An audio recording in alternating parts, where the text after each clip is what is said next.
está muito feliz de recebê-los aqui essa noite e eu queria trazer alguns comunicados para vocês, mas antes eu conheci boa parte de todo mundo lá embaixo, né?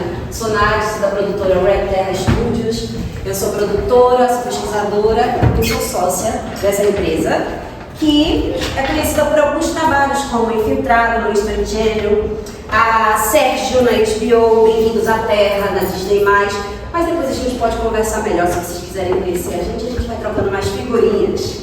Quem está aqui representando hoje a Red Terra sou eu, Nádia, o diretor Gideon Bolting, a Mari que está ali atrás. Oi, gente! Oi. Isso mesmo, ó. Esse projeto ele está sendo representado pelo Governo Federal, Ministério da Cultura, Governo do Estado do Rio de Janeiro, Secretaria de Estado de Cultura e Economia Criativa do Rio de Janeiro, através da Lei Paulo Gustavo. Masterclass. O foco da pesquisa e os caminhos da roteirização, a partir do novo roteiro desenvolvido nessa pesquisa, que é da Yara Amaral, Ninguém Sabe do Amanhã. Nesta Masterclass, vamos compartilhar as experiências dos diretores e roteiristas Bebeto Abrantes, palmas, gente! Daniel Gonçalves,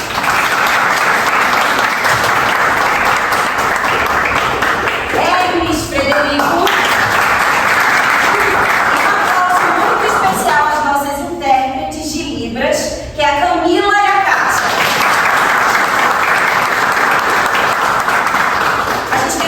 Gente, um agradecimento muito especial a Cal pelo acolhimento neste espaço, de toda a equipe, do Hermes, Gustavo, Sônia, Rita e de todos os trabalhadores que acolheu a gente com tanto carinho e possibilitou que a gente estivesse aqui essa noite fazendo uma troca tão importante. Só para lembrar que esse projeto está sendo realizado com recurso da Lei Emergencial do Paulo Gustavo, que também foi aluno dessa escola. A lei de número 195 de 2002 e suas alterações. É isso, estamos bem felizes por estar compartilhando esse momento, essa noite com toda essa galera linda. Eu tenho certeza que será muito proveitoso, tanto de trocas quanto de conhecimento.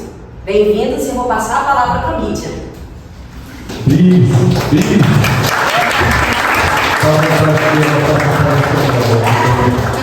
Ela não falou que é uma atriz, mas ficou evidente também.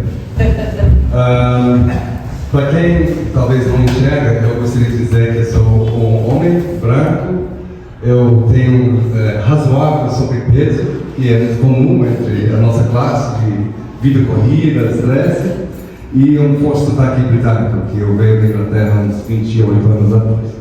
Primeiro, eu estou muito emocionado que o documentário ainda está aqui, numa sexta-feira de noite. Agradeço muito a presença de vocês, eu acho incrível, fiquei extremamente emocionado com isso.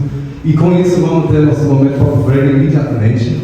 Gostaríamos de aproximar vocês a essa apresentação e saber, pelo menos uma sonda de 5 pessoas, por que você veio aqui hoje, o que você espera dessa apresentação. Alguém, qualquer. Conhecimento, experiência, troca, história, vida, então isso é muito importante nesse cenário da arte. Você é roteirista? Eu estou estudando, está certo. Muito obrigado. Alguém quer mais falar? Boa noite a todos. Acredito que estamos, pelo menos eu e o colega, os outros colegas da nossa turma, no primeiro período, começando agora o curso técnico.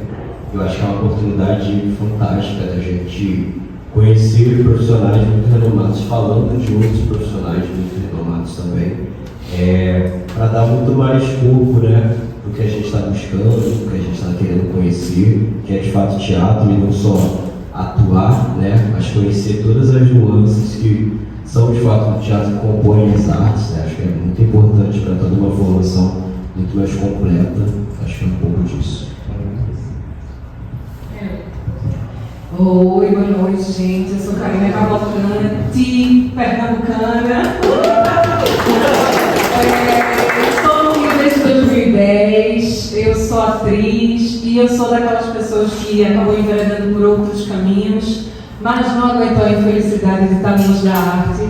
Então, estou voltando com tudo, comecei a escrever, escrevi uma cena curta que estreou no Festival de Juiz de Fora e pretendo transformar essa cena curta em um curta-metragem e estou me emburacando em tudo que é lugar, onde existe a possibilidade de contatos, de trocas, de conhecimento.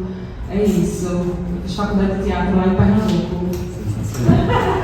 Mais duas pessoas, só para a gente ter uma ideia. Boa noite.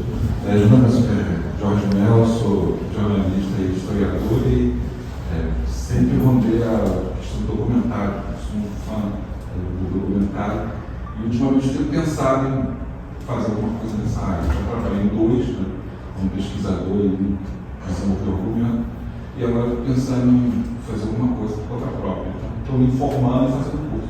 Aliás, eu me inscrevi no curso do Bebeto, vai começar dia 5. Mídia espontânea. Prazer. Eu me chamo Frederico, sou músico, formado em música, mas sempre com um pé no cinema. E recentemente fiz o curso de roteiro do Bebeto na Cal Laranjeiras e foi sensacional, espetacular. Recomendo a todos, inclusive eu vi ela comentando que estava pensando em fazer, que não teria tempo, mas vale a pena você tirar tempo da cartola para fazer. Quero fazer um curso do Bebeto, pode fazer. Tá falando ele aí. E aí, por conta dele, eu vi, né, divulgando, e então espero aprender um pouquinho mais sobre o roteiro para documentários. Acho que o roteiro é a base de toda a criação, né? Seja teatro, documentário, ficção, e começa com o roteiro.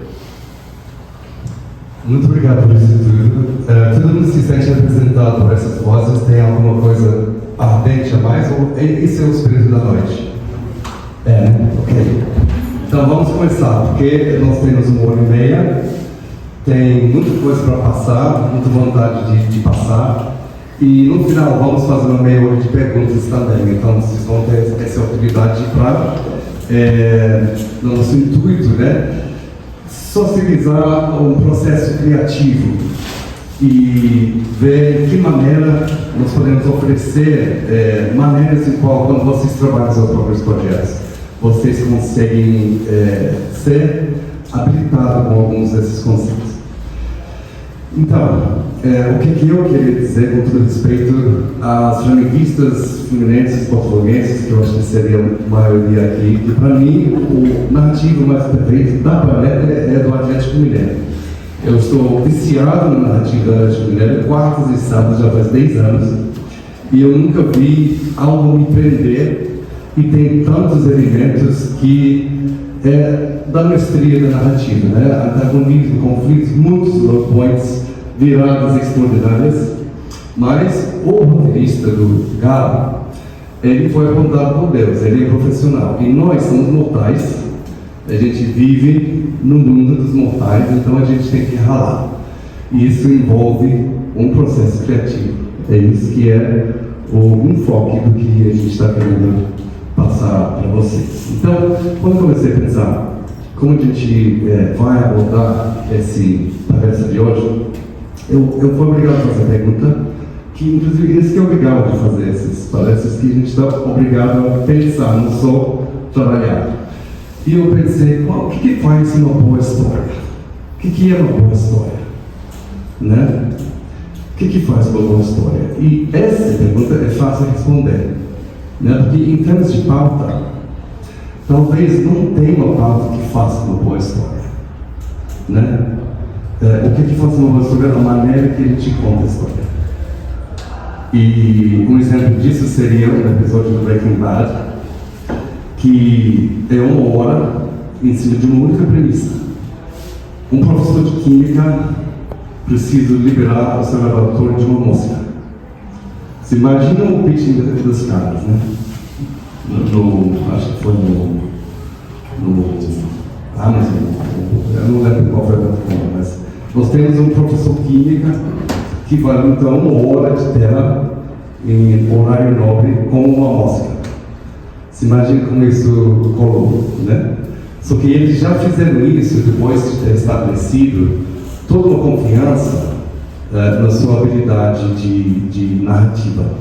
Então, o que a gente está falando aqui é sobre o como contar a história e não o que é uma história. Acho que é uma coisa óbvia, mas vale a pena frisar isso, certo? E um pouco de contexto. Esse projeto ele saiu quando ganhamos o edital da Secretaria de Cultura sobre a história do Batunudos, que talvez alguém não conheça, foi um tragédia-crime no 31 de dezembro de 1978, no Baía de Guanabara, quando, como se fala, virou o barco na Bahia e morreu 55 pessoas. Né? De imediato, no nosso momento de mercado de história, isso é a história de true crime. Né? É quase uma reação assim, a partir da nossa lavagem de cabeça, é uma reação instintiva. Né? Mas true crime, né? Ele vende muito, é um formato que funciona muito até hoje. De documentário talvez seja o mais trabalhado hoje nos estilos. Mas será que ele é bom? Vende-se muito hambúrgueres também, né? Se você assista True Crime e come só hambúrguer durante um mês, a gente sabe qual seria seu destino, né? E eu tive a sorte de estar vivendo na mesma rua do Beleza, e a gente esbarrava na padaria e começávamos a pensar como a gente vai contar essa história, né? E começou a surgir um desejo de que vamos ver matéria-prima que tem todos os ingredientes do formato que funciona, que é True Crime, só que de qual maneira a gente pode inventar isso um pouco. Começamos esses encontros matinais na padaria e de repente surgiu uma tema, né, que é a imponderabilidade, a imprevisibilidade do destino, que é o que o Beto vai elaborar mais na questão dele. Mas o ponto é, a partir desse tema, abriu-se uma maneira de pegar um outro caminho no meio disso. Então, quero agradecer muito a presença de todos e agora eu tenho que passar para vocês que essas três pessoas representam três pilares, três facetas do processo criativo. Né? O Enes, que vai falar primeiro, ele conheceu e acompanhou a trajetória de uma grande atriz brasileira pouco conhecida, ou menos celebrada que devia, que acabou representando para nós a história da imprevisibilidade do destino. Incorporou esse temática que foi elencado, né? Então, Hermes vai te apresentar esse matéria-prima. Como vocês também devem ter os seus enfoques nos seus próprios histórias, nos seus próprios roteiros, antes que ele passe para roteiro, ele passa pela pesquisa, que foi o Dani que avançou principalmente nisso. De pesquisa, chega no diretor e o roteirista, que organiza isso. Então, a princípio, nosso intuito é de oferecer para vocês como se fosse uma síntese desse processo criativo que foi vivido e na esperança que vai ser útil para vocês. Yara Amaral, ela está viva ainda, estamos falando sobre ela. Quem é Yara Amaral? A gente chama ele de Gideon, não é isso? Eu sou Hermes Frederico, sou diretor acadêmico aqui da Copa. Não conheço todo mundo do primeiro período, né, do técnico, né, Leonardo? Só o Leonardo. O Gideon falou que a Yara não é celebrada quanto deveria ser. Tá? Ela tem uma crise, né? Como que eu vou fazer uma coisa interessante? Só com esses elementos. Dan. Boa noite, gente. Boa noite. Acho que foi no início do ano que o Bebeto me convidou para fazer a pesquisa do filme. E inicialmente era um documentário sobre a história do Batomuxo, né, que foi aquele barco que o Guilherme falou, que afundou ali no Réveillon de 88 para 89 e tal.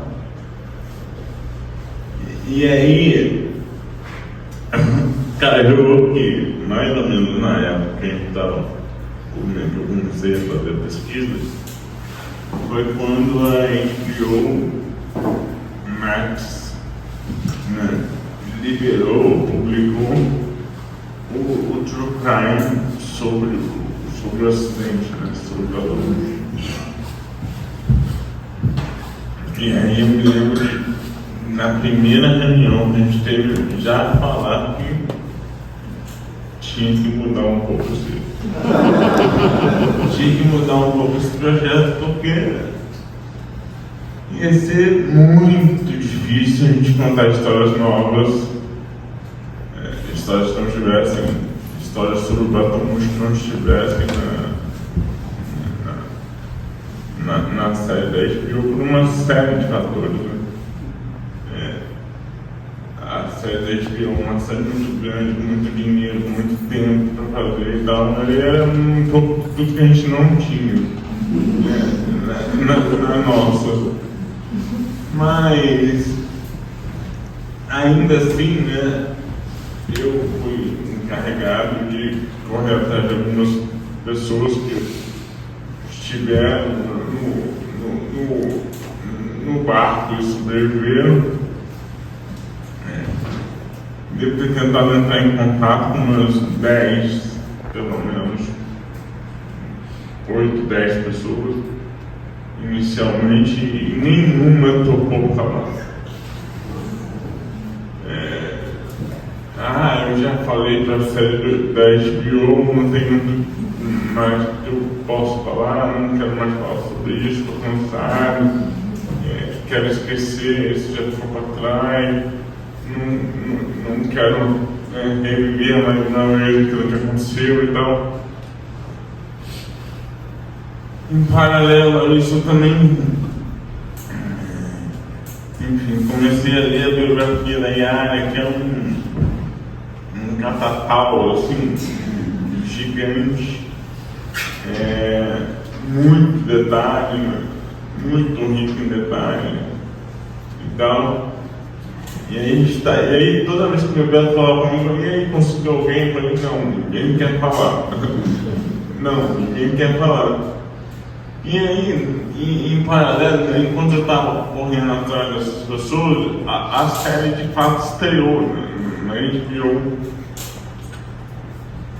E aí cada vez mais eu fui vendo que tinha que ir por outro caminho, né? E eu deixava isso bem claro, tanto que eu não controverso com toda a parte que eu tinha, que eu achava que o foco deveria ser a Yara, que era uma pessoa, né, que Bebeto já tinha falado com os filhos, com o ex-marido, e todos eles já estavam mais ou menos dispostos a falar com a gente. O advogado lá das vítimas, que foi, também me tocou falar, até que em algum momento eu descobri que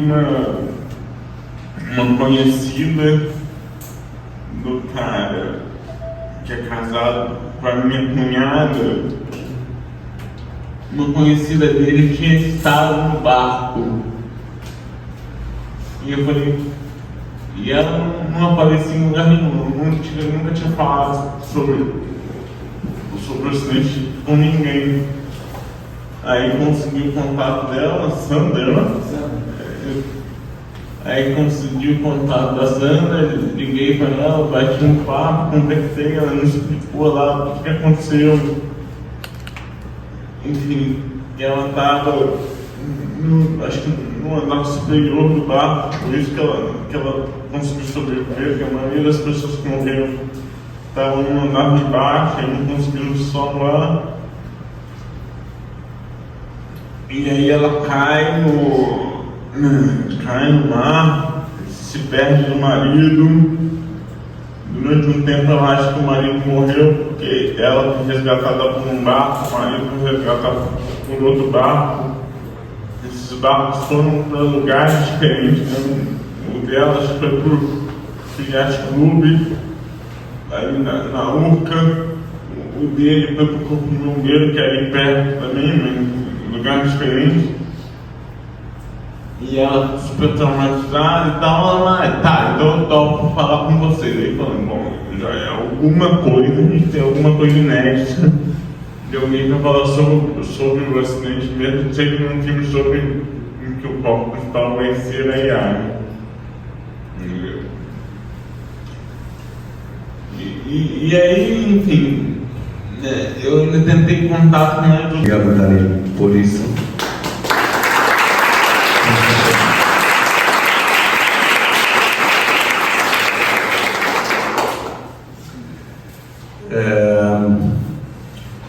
Nesse ponte, para como você vai ver como tudo isso acabou no roteiro do Petra Branch no próximo bloco, eu queria só comentar sobre esse encruzilhado do ponto de vista de produtor, de estar pesquisando com essa equipe maravilhosa, criativos, e sair, acho que a nossa terceira semana de trabalho, o HBO lança a mesma história.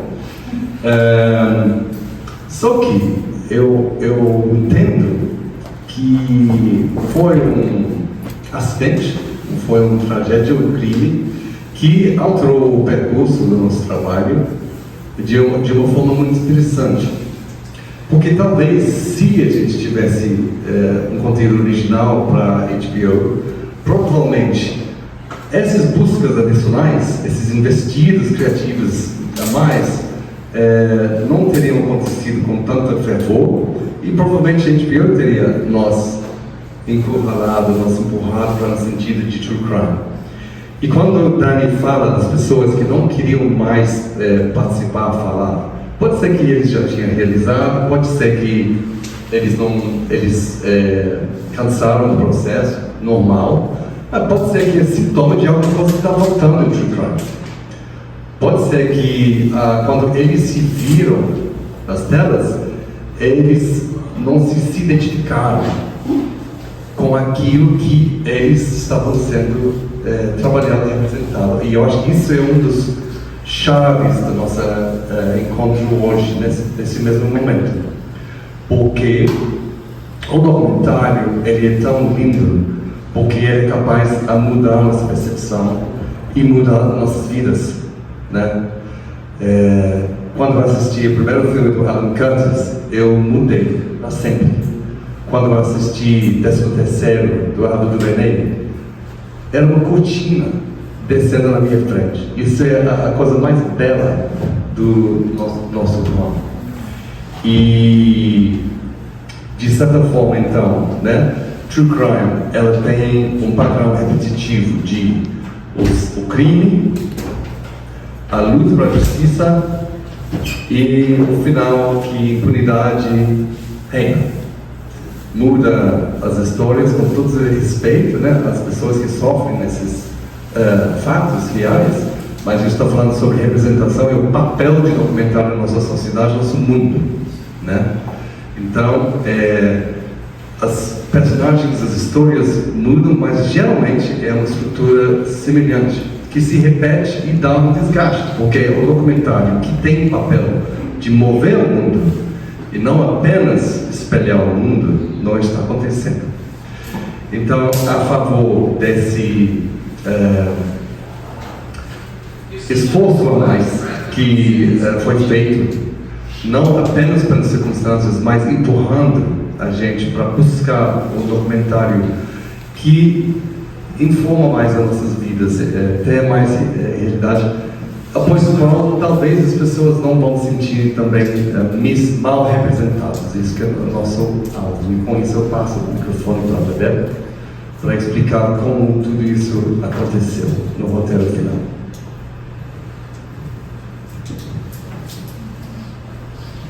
Boa noite. As palavras iniciais do Gideon, de agradecer vocês estarem aqui para a gente ter essa conversa numa sexta-feira.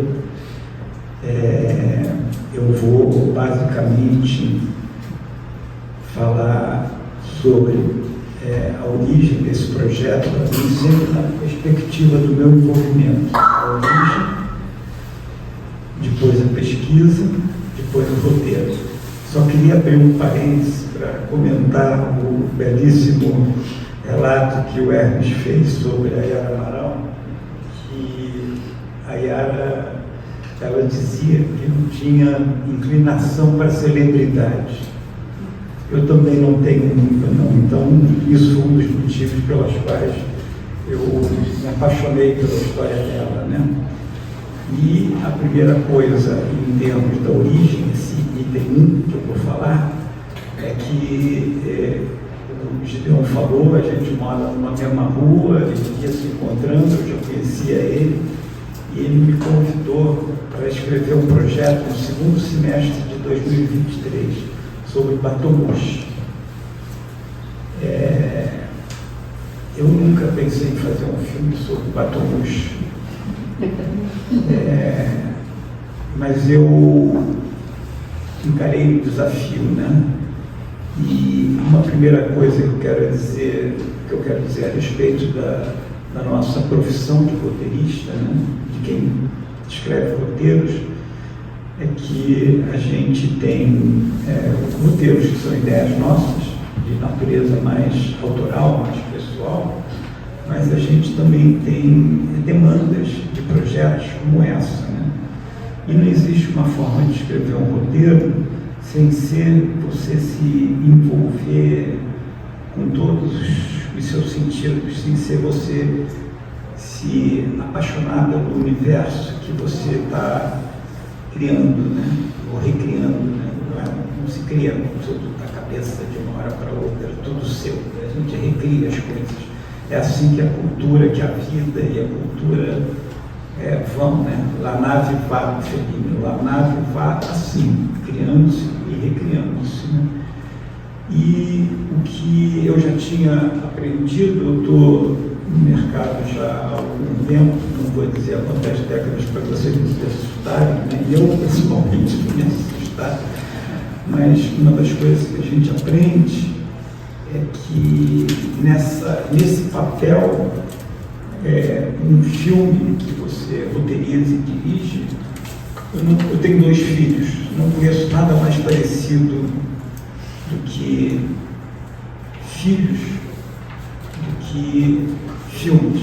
Quer dizer, nada mais parecido com filhos, com ter filhos, com educar filhos, com fazer filmes. Eu sei que é meio esdrúxulo, esse meu paralelo, essa minha analogia, mas é verdade. Eu tenho 2 filhos, e não tenho a experiência de adotar uma criança, de ter um filho adotivo. Mas quando você, como roteirista, você já tem que volta que esse cara está dando, né? Mas tudo bem, vou chegar. Quando você, como roteirista, recebe o convite para fazer um longa-metragem, é claro que tem trabalhos menores e que você faz mais ali na batalha diária, né? Na atividade diária do seu ofício, né? Mas um longa, como foi o que o Gideon me convidou para fazer,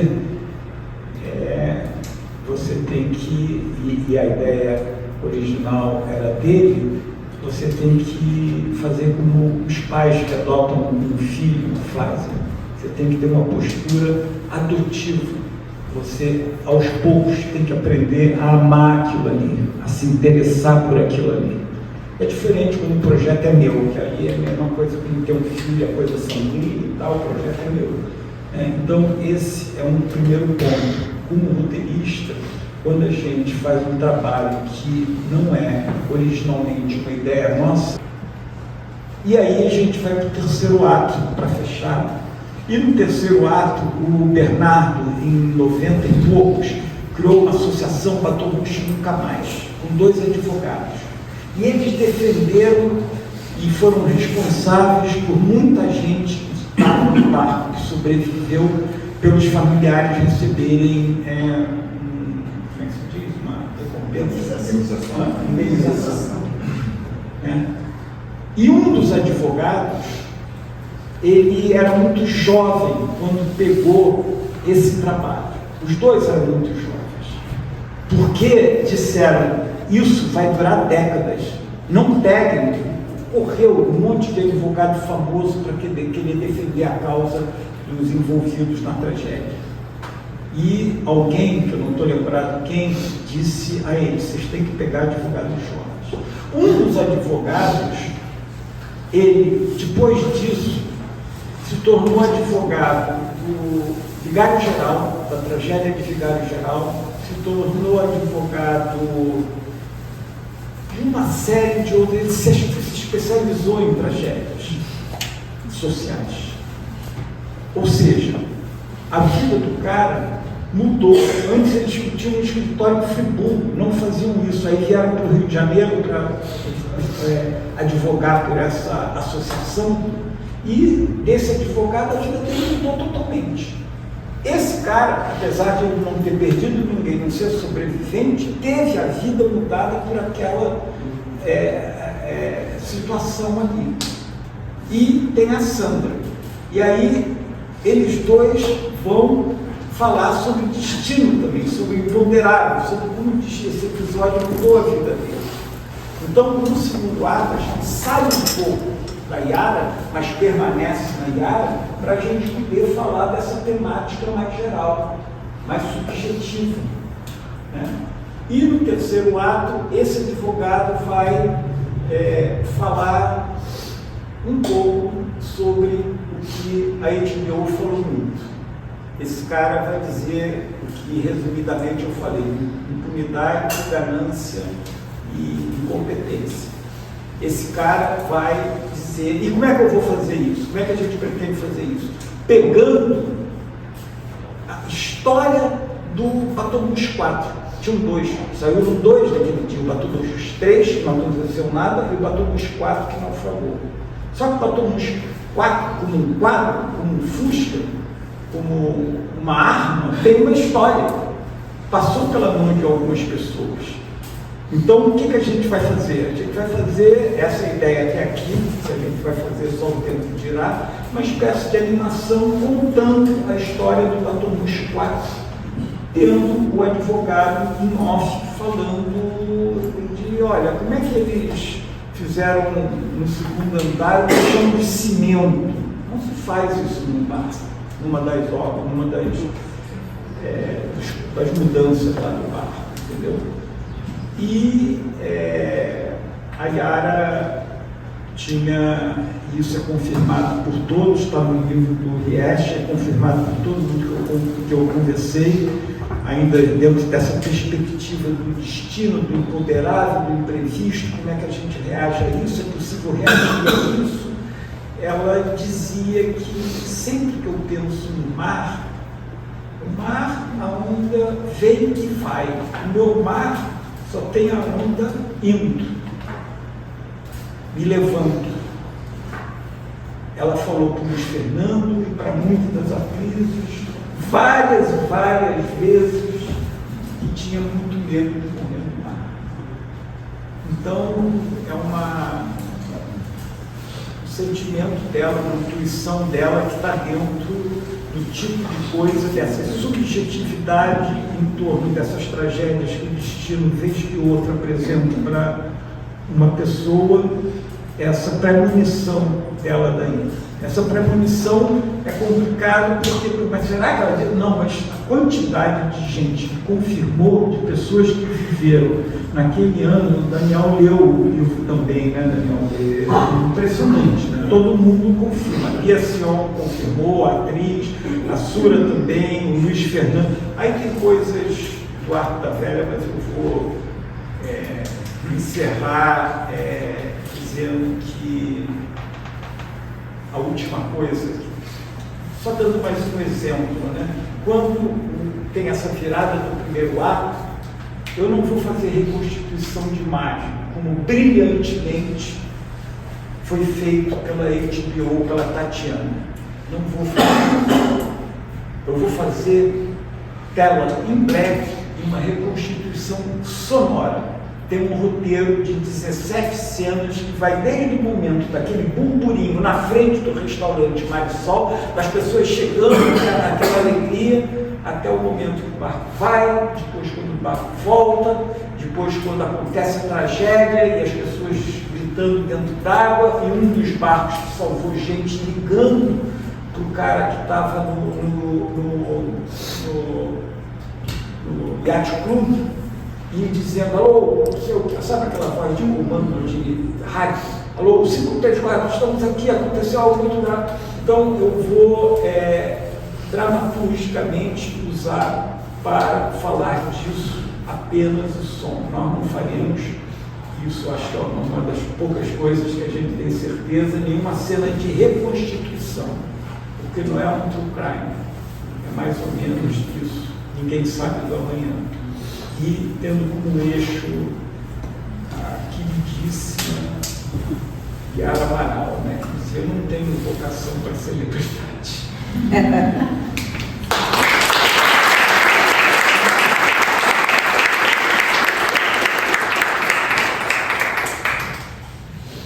Então, voltando ao início, nesse final, não é a história, é como você fala a história. Correto? Tem um evento no meio do Marinha Guanabara que pode ser visto de cima com a frieza de os lentes, noticiários e reportagens, ou você arruma outra temática para ver a mesma coisa de outra forma. Você passa por esse portal, adentra esse universo e, como caçador, vendo como as coisas vão se conectando, te oferecendo opções, estruturas e arcos e toda a arquitetura de narrativa, que eu recomendo o curso do Bebeto, que isso realmente leva tempo para assimilar, é uma prática contínua, a gente está sempre aprendendo, né, inteiramente essa arte narrativa. Estendemos o tempo, eu tinha perguntas, mas eu acho mais do que devido agora vocês fazem as perguntas que vocês desejam. Estamos aqui para responder o máximo possível. Criando esses 3 atos bem estruturados, vocês não pensaram, olha, eles vão fazer ficção? Não. Tem uma estratégia, isso que a gente vai fazer no primeiro ato, de fazer uma ambientação, de jogar as pessoas lá, não deixa de ser, porque não existe, a gente vai produzir, né, e a ficção produz as coisas. Então tem uma estratégia ficcional nesse primeiro ato, sobretudo. Mas a ideia de colocar atores, o que é bom é que esse primeiro ato, inclusive isso, a Bia Sion é atriz, o Arifundo é ator. Então tem isso lá, né? Tem essas estratégias, essas presenças pontuais do elemento ficcional.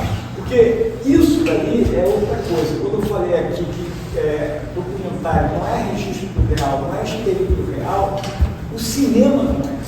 Desde Lumière, no final dos anos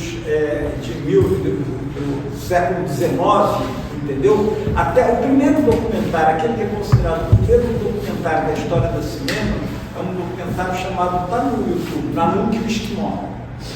Ele é todo encenado. Hã? Ele é todo encenado. Na época, esse cara, o Robert Flaherty, tinha feito filmagem, ele era um engenheiro que foi mandado para o norte da Groenlândia, do Canadá, não sei o que, uma estrada de ferro. Ele filmou, voltou em Vancouver, sei lá onde, no Canadá, estava montando, aí pegou fogo a película e perdeu tudo. Só que aí, 5, 6 anos depois, ele voltou só com uma câmera e encontrou o Nanook e fez o filme. Só que aí o Nanook não caçava mais com um arpão, caçava com uma arma de fogo. E ele pediu para o Nanook usar o arpão. A cena inicial é uma canoa, em que essas canoas que o cara fica só com o tronco fora, aí você vê chegando assim uns 2, 3 metros, chega, ele levanta, sai da canoa, aí vai lá e tira o cachorro de dentro da canoa. Aí vai lá e sai uma criança. Aí vai lá e sai uma mulher. É claro que eles não navegavam dentro da canoa, com tanta gente, né? Mas é uma cena produzida que, pô, olha, esses esquimós são, cara, vai 5 pessoas ali dentro. Isso é uma estratégia ficcional de abertura do filme que é considerado o primeiro longa-metragem da história do cinema. Então, esse litismo, ele é presente desde sempre. E no documentário contemporâneo, isso está mais forte ainda, né? Quantos filmes a gente vê de ficção que são com os atores, não são atores profissionais? Quantos filmes a gente vê de documentário que tem um ator ali dentro? E quantos filmes de documentário a gente vê que a cena é produzida, como o Farhad produziu essa lá em 1920? Tem a ficção, mas não assumidamente. O documentário da HBO é muito ficção, né? Porque tem toda tem essa presença da ficção é mais forte, né? Que é tudo reconstituído, né? É um docudrama. Mas tem um outro lado da história que estamos tratando de um documentário de pessoas que são atores. Então é fiel à realidade deles. A ideia de vocês de trazer, não trazer o lado do true crime, trazer a parte mais humanizada da história e colocar a Yara como, né, a parte principal. Isso é muito bonito, porque quando a gente pesquisa sobre vida e obra da Yara, não sei que seja muito específico, e vai atrás de coisas sobre vida e obra da Yara, a gente encontra. Se hoje você joga o nome da Yara no Google, para você pesquisar, só joga o nome dela lá, você encontra muitas reportagens meio sensacionalistas, falando sobre o que você disse, dela contar essa história de que ela achava que ela ia morrer no mar, fala sobre o acidente do Batomushi e retrata dela ter deixado de ir no passeio por alguns anos porque ela tinha esse medo. E foi nessa concepção de não ser muito mais do mesmo, que é o que a gente encontra hoje quando a gente vai falar sobre documentários de tragédias, que por mais que tenham um eixo principal, mas é muito mais do mesmo que a gente acaba assistindo e é sempre muito robótico. Então, eu enxergo que a forma como vocês querem trazer isso para quem está assistindo é como a gente está fazendo aqui. É uma conversa que vai chegar mais próximo do público. E essa é a intenção real de vocês, não é? Sim. Essa é a intenção. Certamente. Muito bem. Agora, eu, humildemente, eu coloco, o roteiro está pronto, a gente vai entregar esse roteiro para a secretaria, cumprimos, mas eu não quero ver se vai funcionar, né? Porque o que a gente quis fazer? A gente quis fazer um primeiro ato, que quem o público vai estar assistindo, e como não se vai se falar de Batomushi, a não ser na cena final, essa que eu vou fazer só com black e com uma reconstituição sonora, está assistindo a biografia da Yara. Só que a biografia da Yara termina com esse evento. E aí a gente vai, até agora estamos pensando, né? Vamos ver se vai abrir para outras pessoas que estiveram envolvidas com o Batomushi para falar do destino, de como se supera essas circunstâncias. Né? Agora, é documentário, né? Então pode ser que quando a gente estiver produzindo, lá na frente, na edição, pode ser que o Daniel tenha 100% de razão, tem que ser um documentário sobre ele. Pode ser, não terei menor prurido, não vou me sentir mal de fazer isso daí, mas eu luto pelo que eu imaginei, pela estrutura que eu imaginei, até eu ficar convencido que aquilo não vai funcionar. Mas eu, com a ajuda dessas pessoas que estão aqui, da equipe, certamente não vão deixar eu fazer uma besteira. Né? Mas eu não quero fazer também, que eu tenho 10 longa-metragens de documentário. Eu vi já com uma uma certa idade. Então eu quero fazer uma coisa nova, entendeu? Eu não quero fazer o mesmo que eu sei que eu já sei fazer um pouco. Eu quero correr risco. Né? João Cabral diz, fazer no extremo, onde o risco começa. Você tem data para a finalização? Lei para iniciar. Estou com uma dúvida bem técnica, que é a seguinte: você falou sobre a protagonista é a Yara no documentário, né, a vida dela, mas você fala sobre a vida dela se passar mais no primeiro ato e vocês falarem muito sobre o Batom Roxo no segundo ato, e o terceiro ato tem o advogado falando. Eu fico com uma dúvida sobre como você conseguiu não se distanciar da protagonista, tendo o segundo e o terceiro ato um pouco mais focados ali nos acontecimentos do Batom Roxo. O segundo ato, todas as pessoas que participaram do primeiro ato vão falar sobre como conseguimos superar a perda da Yara. A Yara é transversal, ela está no primeiro, no segundo e no terceiro ato. Eu só dei uma ampliada nesse segundo ato, trazendo outras pessoas que viveram algo semelhante, umas duas pessoas, personagens, para ampliar. Mas é isso que eu estou falando. Pode ser que isso não funcione. Eu acho que vai funcionar. Eu vou fazer o possível para funcionar. Mas a Yara está garantida. A Yara não vai sumir, não. No segundo ato, ela vai estar lá. No primeiro ato, os amigos e familiares não vão falar de Batom Roxo, vão falar da atriz, de como era trabalhar com ela. No segundo ato, vão falar como é que elas suportaram a perda da Yara.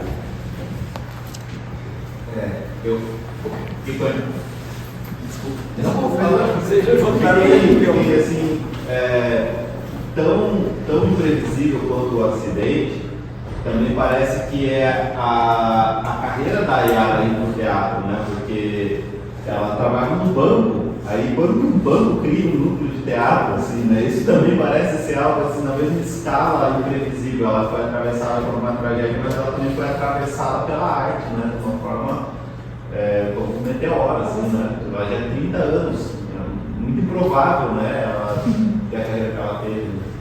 Sim. Tanto quanto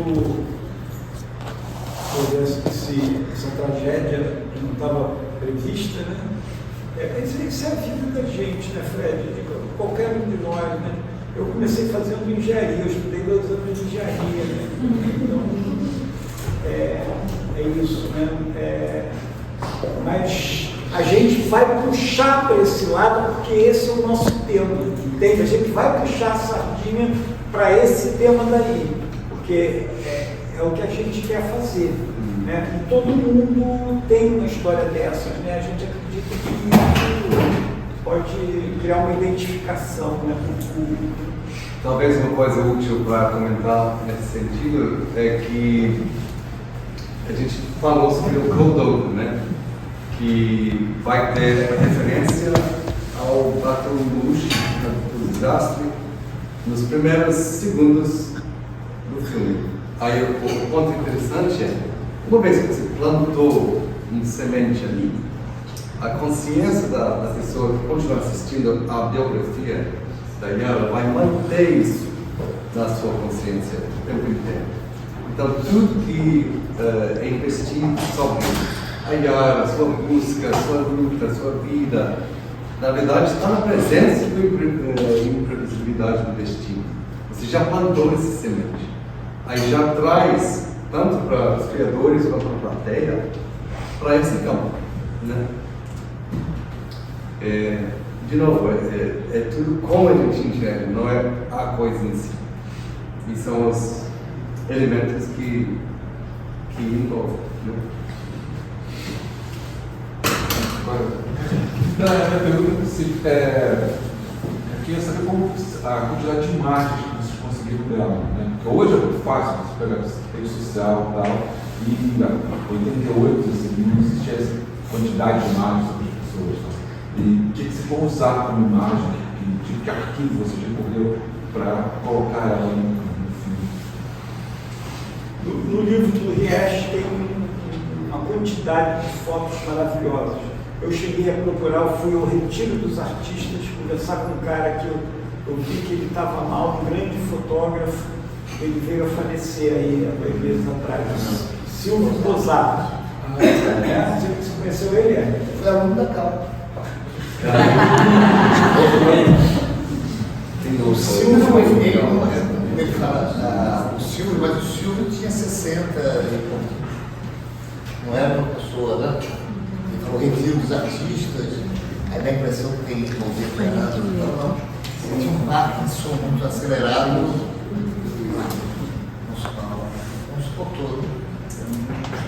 Eu, quando estive com ele, eu percebi que ele estava de cadeira de rodas, eu quase não entendi o que ele falava, e ele era um fotógrafo da vida privada. A Yara, ele veio de Santa Catarina, uma coisa assim, a Yara ele era ator também, a Yara meio que adotou ele virou fotógrafo da Yara, tanto nas peças, tanto ele registrou as peças, como a Yara, hoje vai ter um almoço aqui em casa com os amigos, você pode me fotografar.